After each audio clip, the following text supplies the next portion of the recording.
एक समय की बात है। एक गांव में एक किसान रहता था जिसका नाम रामचंद्र था।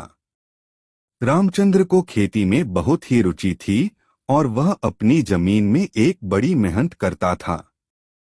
धन संग्रह के लिए वह बहुत ही लालची था और हमेशा और कमाई करने का सोचता रहता था।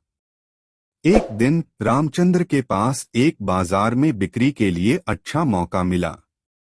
उसने सोचा कि इस मौके का फायदा उठाकर वह बहुत सारा पैसा कमा सकता है। उसने अपना सबसे अच्छा फसल बाजार में बेचने का निर्णय लिया। रामचंद्र बाजार में अपनी फसल बेचने पहुंचा और वहां उसे एक धनी व्यापारी मिला। व्यापारी ने उसे अपनी फसल की कीमत पूछी और रामचंद्र ने अपनी बहुत ही अच्छी कीमत बताई। व्यापारी ने उसे धीरे धीरे परवाह नहीं करते हुए ज्यादा पैसे देने की प्रस्तावित की। रामचंद्र बहुत खुश हुआ क्योंकि उसे लगा कि वह धनी हो जाएगा। वह व्यापारी की प्रस्तावित कीमत स्वीकार कर ली। धनी व्यापारी ने तुरंत पैसे देकर उसे खुश कर दिया। बाद में रामचंद्र ने अपने दोस्तों को बताया कि उसने कितने महंगे दामों पर अपनी फसल बेची है और कितना लाभ हुआ है।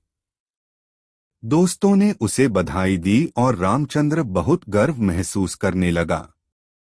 कुछ समय बाद रामचंद्र को यह खबर मिली कि उसे अपनी फसल की बदली हुई कीमत पर बेचनी पड़ेगी क्योंकि उसे दूसरी फसल के लिए बहुत ज्यादा पैसे चाहिए थे। व्यापारी उसे बदली हुई कीमत पर खरीदने के लिए तैयार नहीं था। रामचंद्र बहुत परेशान हो गया। उसने अपनी बेवकूफी पर खुद को खारिज करते हुए समझा कि उसने अपने लालच के चलते बड़ी गलती कर दी है। उसने दोबारा सोचा कि यदि वह आदर्श किसान बनना चाहता है तो धन कमाने की जगह उसे अपनी कृषि और खेती के बारे में ज्यादा सीखना चाहिए। रामचंद्र ने इस घटना से एक सबक सीखा कि लालच कभी भी अच्छा नहीं होता है। अब से उसने अपने खेती में ज्यादा मेहनत करना शुरू कर दिया और अपने दिमाग को धन कमाने की बजाय सही और उचित काम करने के लिए प्रेरित करने लगा। उसकी फसलें मेहनत और समय देने के बाद सफलतापूर्वक उगाई गईं और उसने अच्छी कीमत में उन्हें बेचा। अब वह संतुष्ट और समृद्ध हो गया था।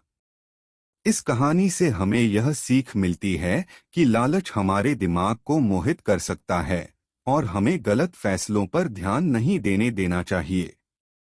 हमेशा ईमानदारी, मेहनत और सही मार्ग चुनने की आवश्यकता होती है।